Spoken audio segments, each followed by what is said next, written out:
اب یہ جانیے کہ آزاد کشمیر میں موسمیاتی تبدیلیوں کے اثرات رونما ہونے لگے۔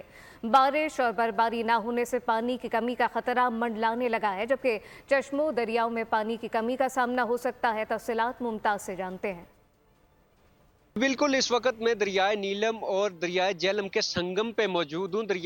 ایک طرف دریائے نیلم کا بہتا نیلا پانی اور دوسری طرف جہلم ویلی سے آنے والا دریا جو مظفر آباد دومیل کے مقام پہ ملتا ہے، اسی جگہ پہ میں موجود ہوں۔ آپ کو میں بتاتا چلوں، چینج کے اثرات کی بات کی جائے تو کلائمیٹ چینج کے اثرات کی وجہ سے آزاد کشمیر کے بلاد مقامات پر معمول سے کم بارشیں ہوئی اور کم برف باری ہوئی ہے، جس کی وجہ سے آزاد کشمیر کے اندر دریاؤں کے پانی، ندی نالوں کے پانی کے جو بہاؤ ہے اس میں بھی خاصی کمی ہوئی ہے۔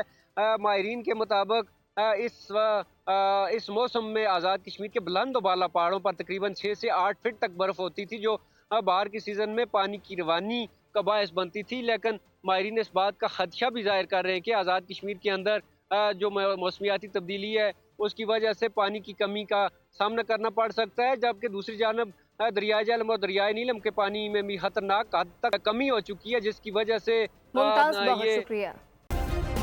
سبسکرائب کریں اور بیل دبائیں تاکہ کوئی خبر رہ نہ جائے۔